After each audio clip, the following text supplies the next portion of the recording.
as much. Just that Robert, my brother, had got this grant to do some kind of work out there. That's the last we heard. It's not knowing that's the worst.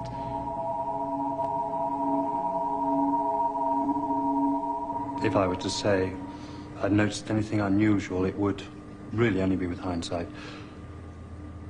There was nothing strange about her behavior. She simply disappeared.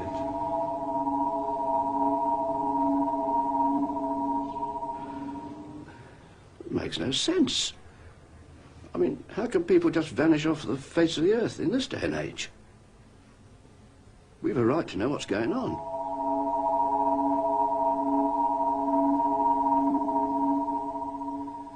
Those people you've just seen have all lost someone close to them. A relative, a colleague, a friend. Lost in mysterious circumstances, sudden and inexplicable disappearance without trace. If you're wondering what this sort of story, important and even tragic though it may be, has to do with science report, well, we have to go back in time some 18 months, when we began work on another film which examined the scientific brain drain from Britain. That film was never completed because our inquiries led us into some strange and unexpected byways.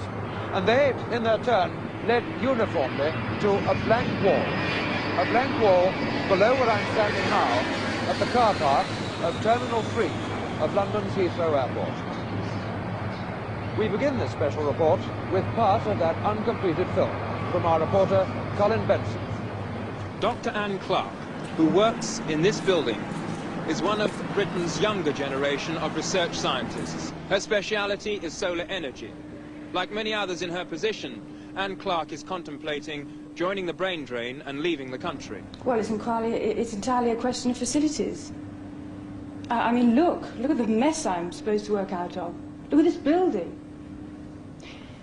If I and people like me are going to do the job we've been trained to do and are capable of doing, then we must be given the means of doing it.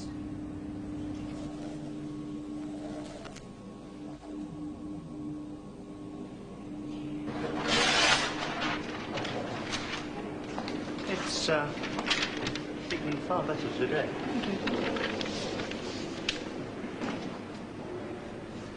Shortly after this film was taken, Anne Clark made a decision. It was not, however, a decision she felt able to talk about. Anne, they won't let us into the building. They say they've had orders not to. Yes, I know, I'm sorry. Well, can you tell us exactly what's going on? No, I'm sorry, I can't go on with the film. I'm going away. What exactly is happening? I can't say anything. That is the last piece of film we have of Dr. Anne Clark. What was going on brought Anne Clark here to the car park of number 3 terminal, Heathrow Airport. She told friends she was going to New York.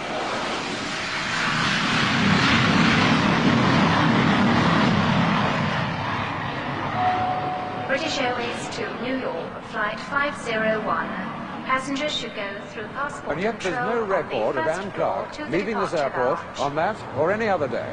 The only evidence she was here at all is her abandoned car. Beyond that, nothing.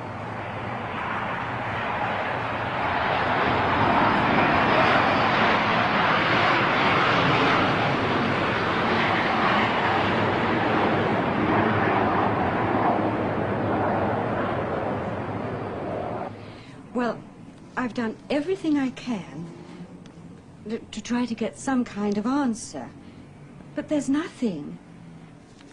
They just say, we're sorry, but we don't know anything about your brother. Robert Patterson is, or rather was, a senior lecturer in mathematics at St Andrews University. These photos were taken by his sister when he, with his wife Eileen and 2 children, left this house on the morning of November the 9th, 1975, and set out by car to London's Heathrow Airport. What happened after that, we don't know. On leaving the Royal Air Force, where he worked in special projects, Brian Pendlebury had told his parents that he was going to work for an electronics firm in Sydney, Australia. He sent photographs of his life out there, and for a time kept in touch by letter. Then there was this friend of hers who was going out there, and we said, why don't you look up O'Brien and give him a surprise? Well, he got there, the address we'd given him. They never heard of Brian.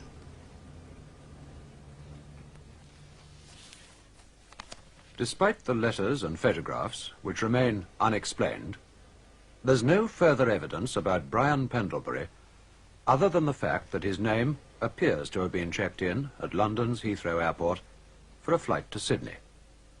That, so far as we can discover, is the last anyone ever saw of him. Anne Clark, Robert Patterson, and Brian Pendlebury. Just 3 of the 400 names compiled for our projected science report, Brain Drain from Britain. From this office, our researchers began checking through every one of them. We were looking for patterns. Who were the people leaving this country? What were their reasons? And what were their feelings about it afterwards? But out of those 400 names, it became apparent that 24 had disappeared without trace. Some alone, others with their families. Where did they go? And why? And indeed, how? What, if anything, was the common factor?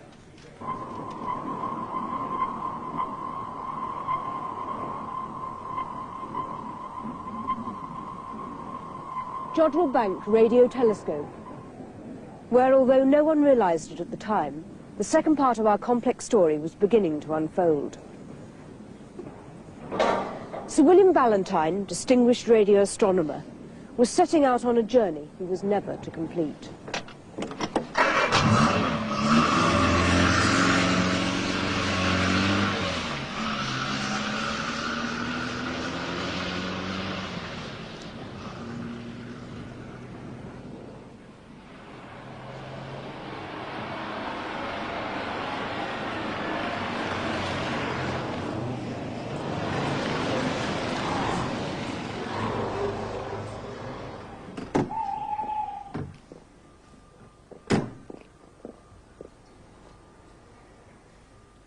Ballantyne was a worried man.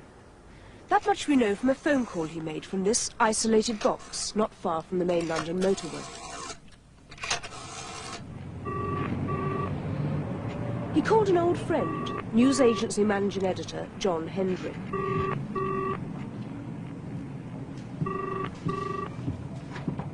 And how did he seem to you? He sounded agitated, which was unusual, because he was a very calm, self-possessed man normally. He said he was driving up to London and wanted to see me later. I said, fine. And he also asked if I'd received a package, which he'd posted the day before. I said I had.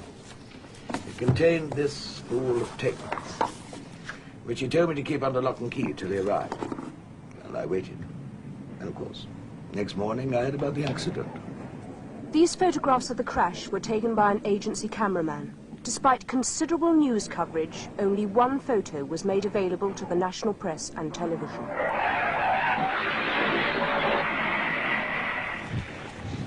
Our own independent experts examined those photographs and the site of the accident itself, where I'm standing now. They drew no firm conclusions, except to say that the cause of the accident remained, to them at least, peculiarly unclear. But what of the videotape, which Ballantyne had been so anxious to get safely to his friend John Hendry?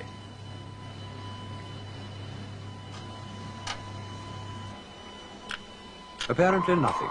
No picture, just the ceaseless noise of space. No different from countless other tapes in the archives of radio astronomy. There was, we were assured, no solution here to the mysteriously violent death of Sir William Ballantyne. But what it meant? What was the piece of vital information Sir William Ballantyne had deciphered from this apparently random cacophony? That was something we'd have to wait much longer to find out. In the meantime, however, something happened which, at least at first, seemed to offer us some sort of a clue. An outside telephone call was put through to the science report office. I found myself talking to a man with an American accent, refused to give his name or any other details of himself over the phone. He told me only that he had met Sir William Ballantyne on a visit the British astronomer had made shortly before his death to NASA Space Headquarters in Houston, Texas. We arranged to meet not far from here in 1 hour's time. Okay, I'm ready. What you are about to see may be considered by many of you unethical. However, we believe that in the light of subsequent developments, our action was justified. Benson was equipped with a miniaturized transmitter so that we could record the conversation between them. And a hidden camera was positioned near the market where the meeting had been arranged. Colin Benson. Yes, hello. Can we talk here, or would you like to go back to the office? No, we're all right here. Listen, something I have to know. How far are you going to go on this thing? I mean, all the way. That's what I'm here for. Can you help? Oh, I can help. But we do this thing my way, okay? Okay, fine. Let's walk on a little bit, okay? I'm sorry if I seem a little bit nervous. It's mainly because I am. Nervous? Of what? Contracting a fatal case of measles, you know what I mean? Like Valentine. You know what happened to him? I know why it happened. And I gotta get it on record before they find out I'm over here. They? Who are they? Listen, let's just stick to me telling you what I have to tell you, okay? Okay, fine. This address tomorrow morning, 10:30. Bring everything you've got. Cameras, tape machines, witnesses. That's the kind of protection I need. I'll have everything for you there.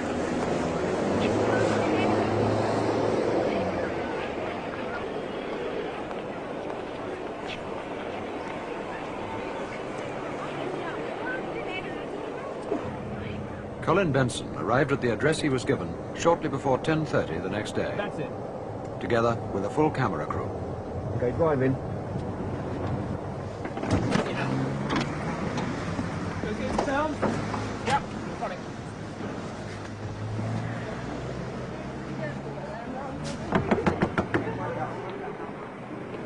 Eventually, the door was opened. We show you the next part of the film, uncut, and exactly as we shot it on that day. Take one.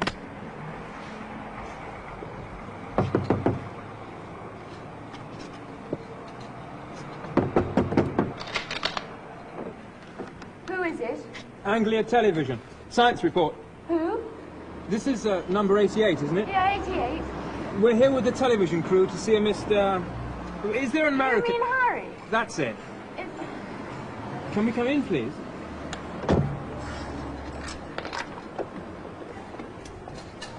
You really are the television. Thank you.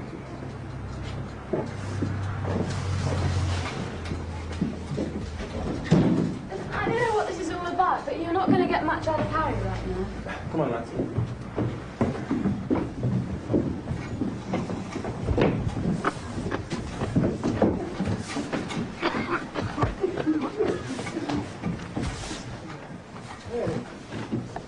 What is it? They said that you knew them. Yesterday. Do you remember? Oh. Leave me alone. What's the matter with him? Get them away from me. You better go. Is he on acid or something? Oh, just get out of here, will you? Answer our questions. No, Harry! Don't be an idiot! Leave! Go away! All right, Please, go.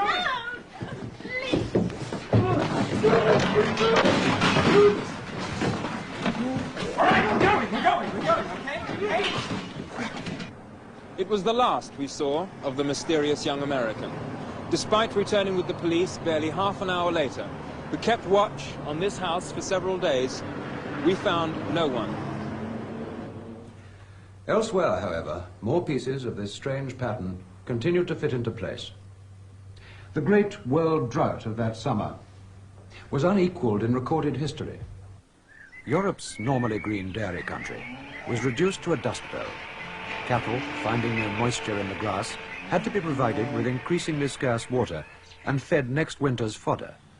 In Britain, it was the same story of parched fields and poor crops. In France, forest fires out of control devastated huge areas of woodland.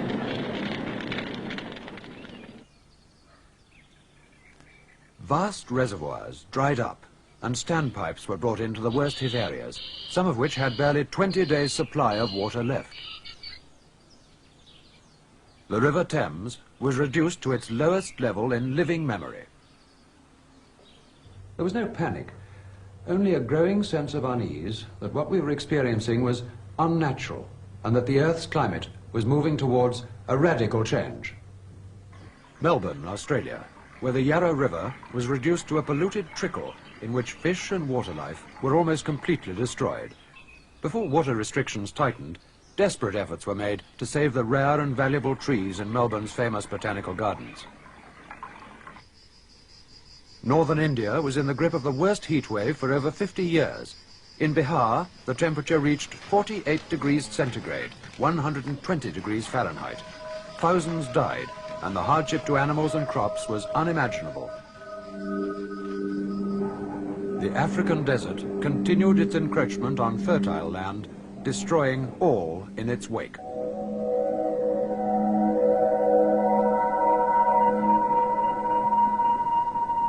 Meanwhile, in China and the Middle East, unparalleled earthquakes killed millions, far more than might have been expected from a nuclear attack. On the far side of the Pacific, the whole of the Caribbean seemed on the point of eruption.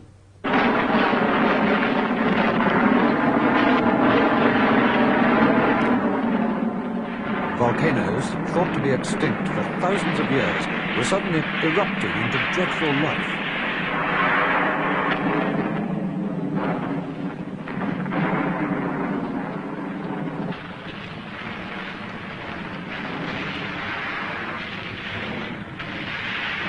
Pressures from shifting land masses in Central Europe destroyed centuries of history.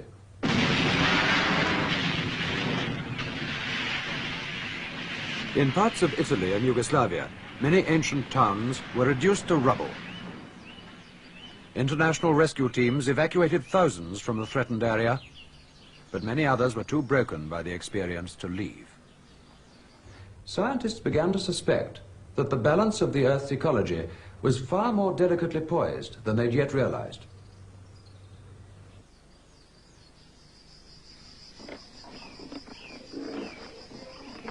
At the height of the drought, we interviewed at Cambridge University someone prepared to offer the beginnings of an answer.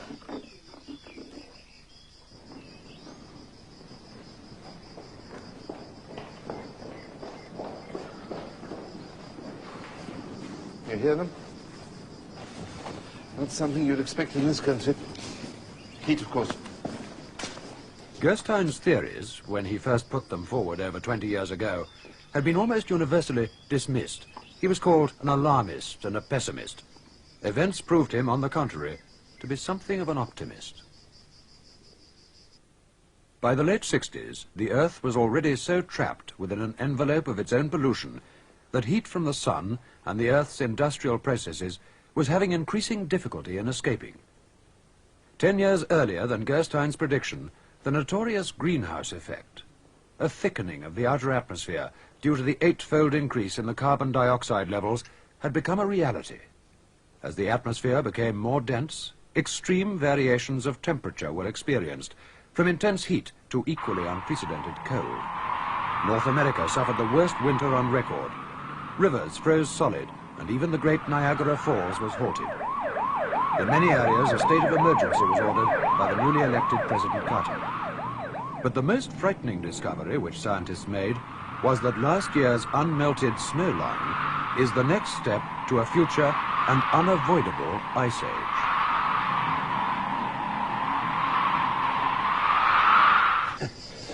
At the Huntsville, Alabama conference of 1957, my ideas were at last being taken seriously by a small group of senior physicists and government advisors.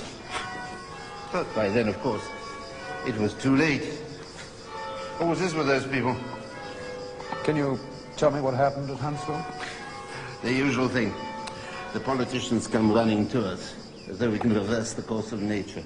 When we tell them we can't, they say, why didn't we do something earlier? When we tell them they prevented us, they start squabbling among themselves. Oh, rabble. Was anything achieved by the conference? There was some discussion. In secret. Can you tell me anything about that?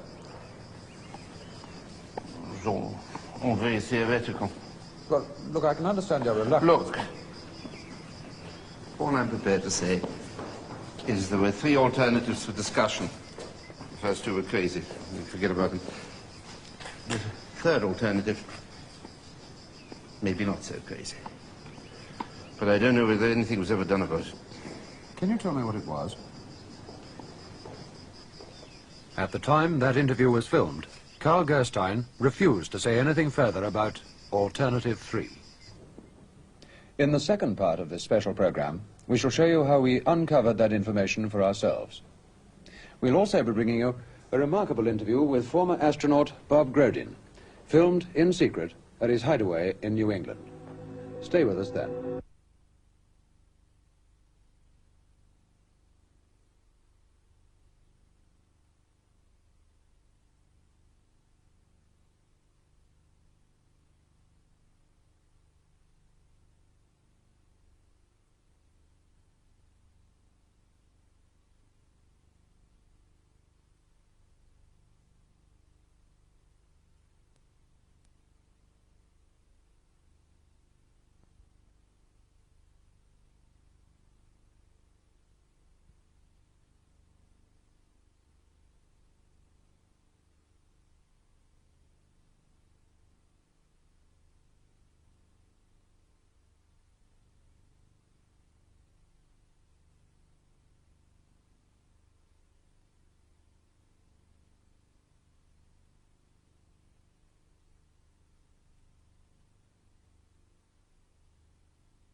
This is astronaut Bob Grodin before his first moonwalk.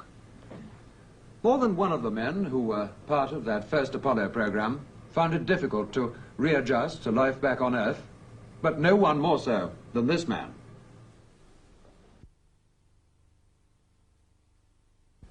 Here he is, as he is today. 5 years on. There were psychological factors, it seemed, which on the surface could explain away the changes in personality, the instability, the breakdown of former relationships. But what exactly were those psychological factors?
Bravo Tango, Jezebel. A form of code, but meaning what? Certainly nothing to the 600 million people listening on Earth below. From Boston, Massachusetts, we arranged for ex-astronaut Bob Grodin to talk to us. The interview was filmed to be edited later. Can you hear me all right? Can you hear me in Boston? Yeah, go ahead. Grodin showed no reluctance to discuss the breakdown he'd suffered after his return from space. But nothing remarkable seemed likely to come from the interview until I asked this question. It's been suggested, among others by some very responsible people, that you, all of you on the Apollo program, saw far more out there than you've been allowed to admit publicly. Would you like to comment on that suggestion? What the hell are you trying to do to me? Hmm? Can I ask you, what the hell are you trying to do to me? Well, I was only trying to... You trying to screw me? Is that what you're trying to do? You trying to screw me? Like that dumb bastard Valentine? Is that what you're trying to do? Well, why me? I was up there to do a job, man. That's all I was up there to do. I don't have to answer questions. Oh, hell. What's the matter with this thing now? It's not this end. Somebody's pulled a switch somewhere. That somewhere, so far as we could discover, was neither in London nor in Boston, but in the satellite connecting the two. The incident has never been explained. Nevertheless, that one word, Valentine, was enough to send Colin Benson and a camera operator, with some very innocent-looking home movie equipment, across the Atlantic, posing as tourists. This is what they brought back on 8mm film. I would never have found Bob Grogan unless he had been willing that I should. But starting with the few leads I had, I was brought eventually to the remote bungalow where he now lives. You want a beer? Mm-hmm. Sure. Just one. I'll wait. Annie! Annie, can we have a couple of cold beers? Well, what do you want to do? Do you want to do it out here or in there? Doesn't make any difference. I don't think we're going to have a private conversation. We're fine here. Huh? Michael, baby, meet the professor. Hi. Thank you. You all going to reveal all? Well, that's Annie. She's not my daughter, right? You put that on the record. Right? You got it, Bob. She's a great kid. Well, without her, I'm pretty lucky. We talked for an hour before Grodin became willing to discuss our previous and abortive satellite interview. You try that.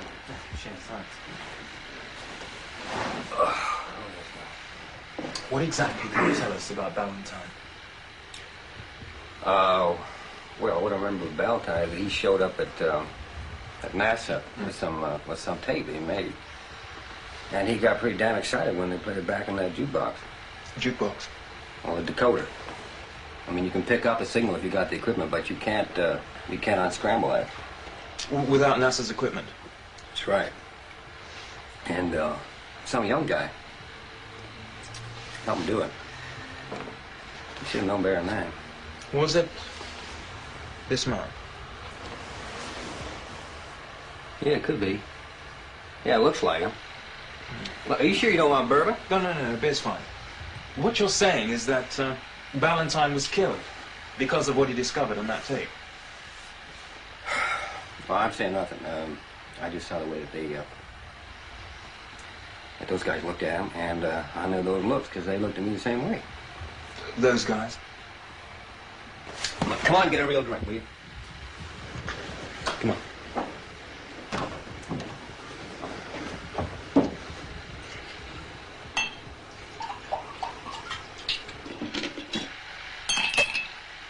Okay, Bob. What did happen out there? The moon landing. Well, we had kind of a big disappointment. We didn't get there first. What do you mean?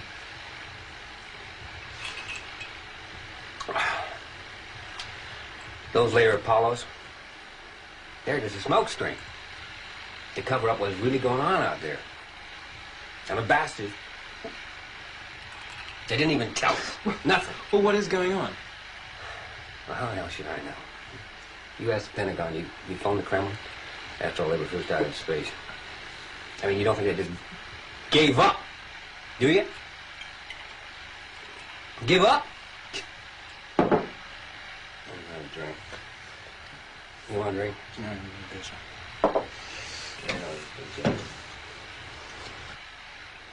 Bob, you got to tell me, what is going on? I mean, what did you see? Well, we came down the wrong place. And it was crawling. Maybe what we were on looked like a milkworm. You're talking about men from Earth? Do you think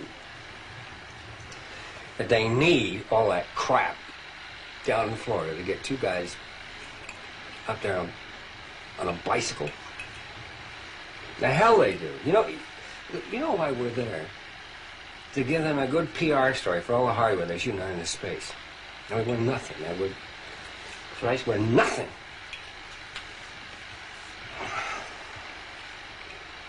You know why we're there? To keep you bums happy. Stop you from asking questions about what the hell is really going on out there. Look, that's it. That's it. End of story. That's the finish. What's the word? What's the word? Ready? Fear, suspicion, unanswered questions, possibly murder. What were we dealing with?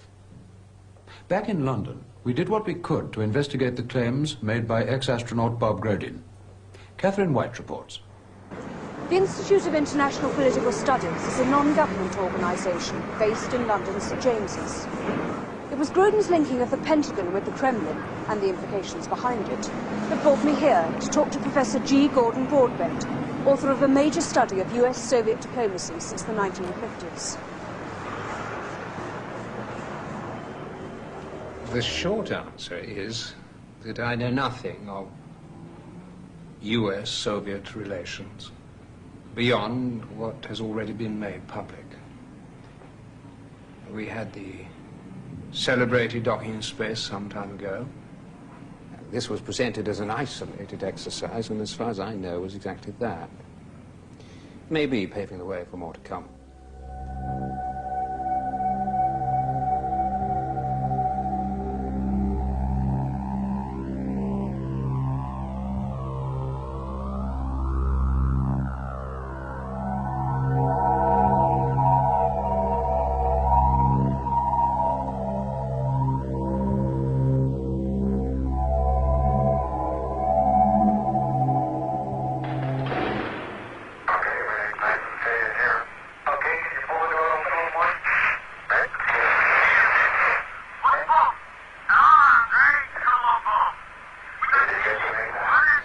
Though on the broader issues of Soviet-US cooperation, there is an element of mystery which puzzles many people in my field. To put it at its simplest, none of us can understand how it is that the peace has been maintained for the past 25 years. You mean the experts are baffled? But also, for once, in agreement. The popular myth that it's been improved for the balance of nuclear power doesn't, frankly, hold up entirely. And the more you look at it, the less sense it makes. There are too many imbalances, especially when you put it in the perspective of history. So what is your explanation? Essentially, what we're suggesting is that at the very highest level of East-West diplomacy, there is operating a factor of which we know nothing. Now, it could just be, that this unknown factor is a massive but covered operation in space. As for the reason behind it, well, we're not in the business of speculation. T-minus, guidance is internal. 12, 11, 10, 9. Ignition sequence start. 6, 5, 4, 3, 2, 1, 0. All engine running. Liftoff. We have a liftoff. 32 minutes past the hour. Tower cleared.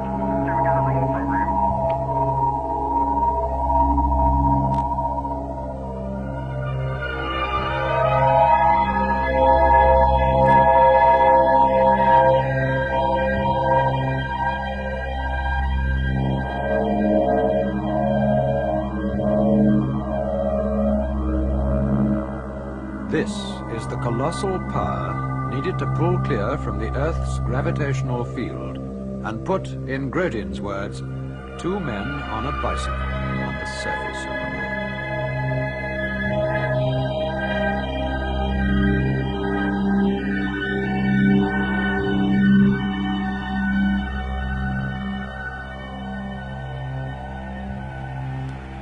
I'm going to step off the limb.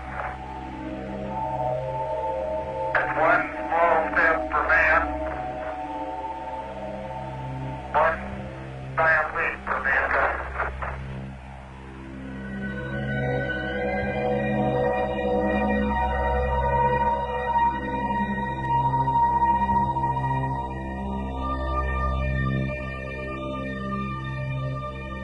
But suppose such immense power did not have to be chiefly consumed in merely getting into space, but could start from space. What kind of travel would that bring within our grasp? Obviously, we could go further with less power, or send a much larger craft.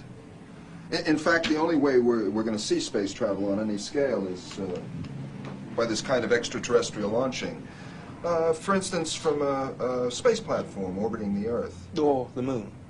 Sure, yeah. If we could get the material there to build a craft, that'd make real good sense. Could we transport the materials there? It'd take one hell of a shuttle, but yeah. We have the machines now. In theory, we could do it.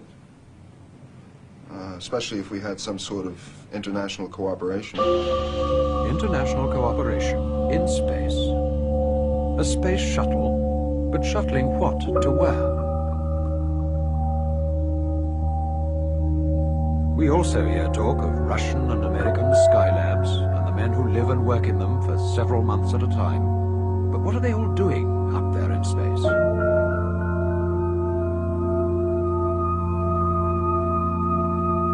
We tend to think of the arms race and the space race as practically the same thing. Visits by one side to the other. Here, Soviet technicians and astronauts are greeted by their American counterparts, have been dismissed as diplomatic courtesies.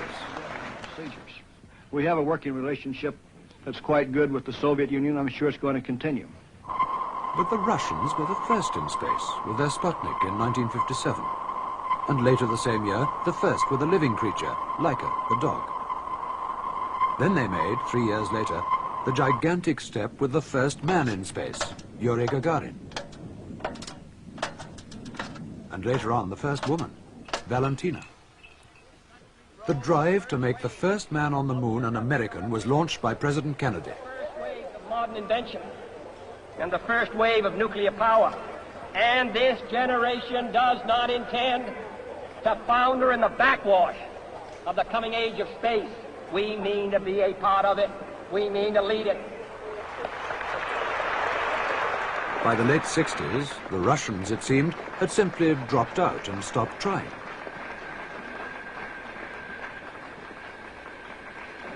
And yet today, Cape Canaveral is virtually abandoned, a desert of reinforced concrete and steel. The most ambitious project in the history of mankind seemed to be over. Are we to believe that this is where it all ends? Of the estimated 2,000 launchings from Earth to space, at least 60% have been by the Russians. The near side of the moon's surface, the side visible to us here on Earth. The flags indicate acknowledged landings of American and Soviet craft. Among the spaceships the Russians sent up was the Vostok, supposedly not intended to reach the moon's surface. But in 1972, this sighting was recorded. More detail, please. Can you give more detail on what you are seeing? It's something flashing. That's all so far. Just a light going on and off on the edge of the crater. Can you give the coordinates? Well, there's something there. It may move further down. It couldn't be a Vostok, would it? Well, I can't be sure. It's possible. The Russian Vostok flights took place in the early 60s. They were, as we've said, Earth-orbiting spaceships, not designed to reach the moon. So what are we to make of this casual suggestion by Houston Mission Control, and an equally casual acceptance by the lunar module pilot, that in 1972, an obsolete Russian spaceship is orbiting the moon, flashing its lights?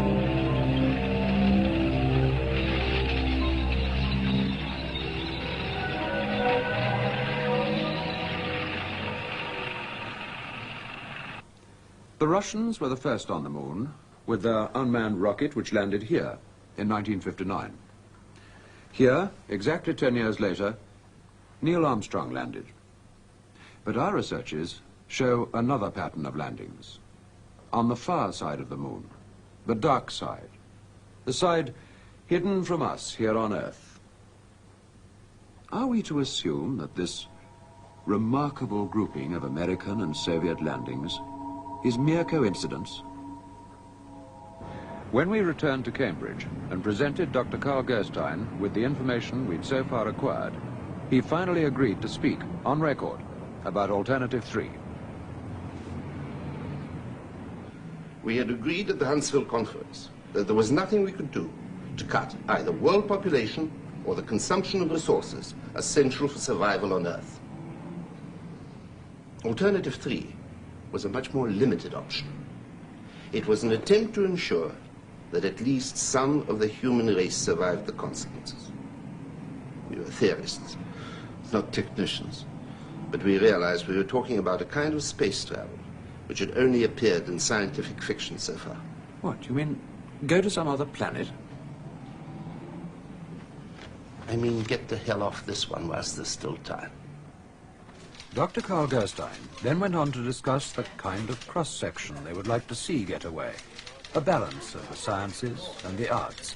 In fact, all aspects, as far as possible, of human culture. He said that the list would never be complete, but it would be better than nothing.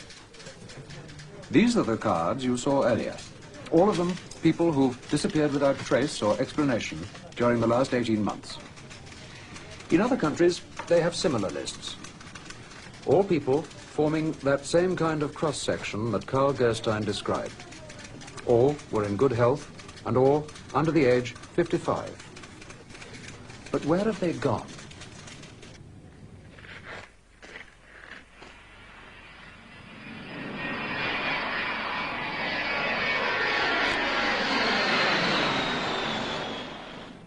Here is a picture of a supposedly dead planet, the nearest one to Earth. Mars would appear to offer little prospect of survival if these photographs from Viking 2 were to be believed. But are they? Charles Wellborn himself seemed surprised that the Americans, after spending so much money in putting the probe on the surface of Mars, should then equip it with a camera that only focused up to 100 meters, or, as Colin Benson suggested, the average size of a large film studio. What's your answer? Well, you got to remember that all these pictures that we get come in through NASA, and then they're given to the rest of us. If they say it's Mars, we have to believe them. It's the same thing with audio. I mean, we don't hear everything that's said between mission control and the spacecraft. There's a second channel. They call it the biological channel. Officially, it's just for reporting on medical details. In effect, it's the one they switch to when they have something to say they don't want the whole world to listen in on. I mean, sure, that could be a studio in Burbank. But I mean, for God's sake. Mariner 4 passed close enough to Mars to send back the best photographs of its surface we'd had so far. But was it all just like this? Mars has always been a source of fascination to mankind and a mystery. In the early days of astronomy, Mars was believed to have artificially constructed canals, which was taken as evidence of intelligent life on the planet. Later, this theory was discredited. In its place, we had a picture of barren, inhospitable planet, inimical to the survival of any form of life. Then, more recently, an interesting idea was put forward. Suppose life had existed on Mars. As the climate and other conditions worsened, any surviving life would have formed into a state of hibernation, awaiting the return of more favorable conditions. It was even suggested that the atmosphere which had sustained life may have become entrapped in the surface soil of the planet. There was an occurrence several years ago which made this theory very persuasive. Mars has always had a covering of cloud, varying in density at different times, until the time of which Dr. Gerstein spoke, when the cloud thickened to a degree never previously observed. This happened and was scientifically recorded in 1961. It was obvious that storms of colossal proportions were taking place on Mars. When the clouds eventually cleared, some remarkable changes were seen. The polar ice caps had substantially decreased in size, and around the equatorial regions, a broad band of darker coloring had appeared. This, it has been suggested, was vegetation. Carl Gerstein's theory was that these storms could have been caused by a nuclear explosion delivered from Earth. The same year, the Russians had a great space disaster. Only the barest facts are recorded, the rest was kept secret. A rocket blew up at launching. Numbers of people were killed, large area devastated. What were the Russians trying to launch, and did they succeed? Was the rocket carrying a nuclear device, which would account for the devastation caused, a nuclear device which at the second attempt was delivered to the surface of Mars, causing the dynamic changes recorded in 1961? 48 hours ago, Catherine White was at her desk in the production office. As a matter of course by now, all incoming phone calls were recorded. Hello, science report. Can I speak to Tim Brinton or Colin Benson? I'm afraid they're not here just now. Who is it, please? Can you get a message to them? Yes, I can.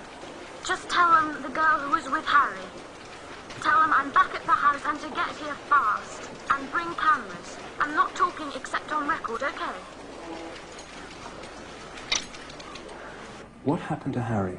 I don't know. They promised me that if I throw you off the track... Who are they? Listen, Harry wanted you to have this. I've no idea what it is. Please, you've got to get me somewhere to hide. Don't worry, we'll do that. I've no idea what it... I don't know what it does. It's a printed circuit. He said that you had to fit it to, an IC something 40. Yes. And you get a jukebox. Does that mean anything? We've heard of it.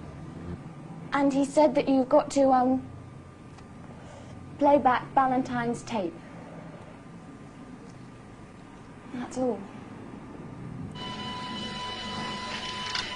We connected up the printed circuit and played once again the videotape that Sir William Ballantyne, before his death, had sent to his friend, John Hendry. This time, we obtained an acceptable picture, which you are now about to see as we saw it.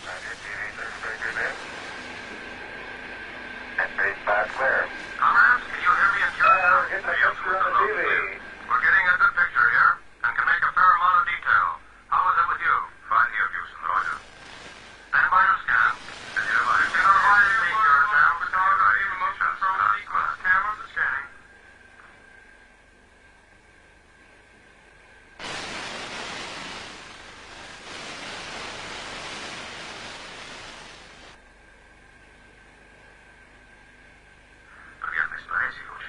Okay, and mode 1 scanning. Stand by and move on. Standing by. Roger, standing by. Hey, isn't there an old riverbed? Can you verify that your town? Roger, Houston, we saw that. Stand by for readings, Houston. Standing by, Town. Temperature 43 Celsius. Температура 4 градуса Цельсия. Wind speed 21 kilometers per hour from southwest. Скорость ветра 21 km в час. Atmosphere pressure 707.7 millibars. Атмосфера давления 7 millibars. It's good. It's good, you're safe on the nose. Stand by for landing, Town. Stand by. We're dealing with this degree. Hallelujah. We're here.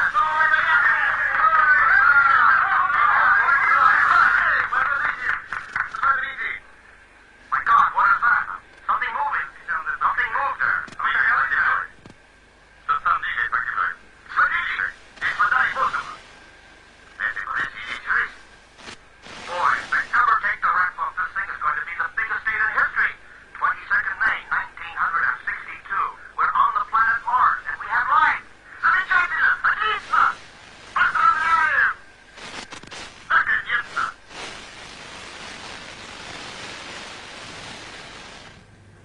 We believe that to be an authentic record of the first and secret landing on Mars by an unmanned space probe from Earth. We also believe the date given, May the 22nd, 1962, to be accurate. Clearly, the blanket of total security by which this information has been covered could only have been maintained by the active cooperation of governments at very high level. Equally clearly, there must have been powerful reasons why the true conditions on Mars, suitable as they appear to be for human habitat, have been kept secret. Indeed, the effort which has gone into persuading the rest of the world that the opposite is true argues that some operation of supreme importance has been going on beneath the security cover. We believe that that operation is Dr. Carl Gerstein's Alternative 3. Whether a human survival colony has already been established on Mars, or whether plans are still in preparation for its transportation from the Moon to Mars, we don't know. But we put out this program tonight as a challenge to those who do know to tell us the truth. We regret if the implications of what you've seen are less than optimistic for the future of life on this planet. It has been our task, however, to present the facts as we understand them and to await the response. Good night.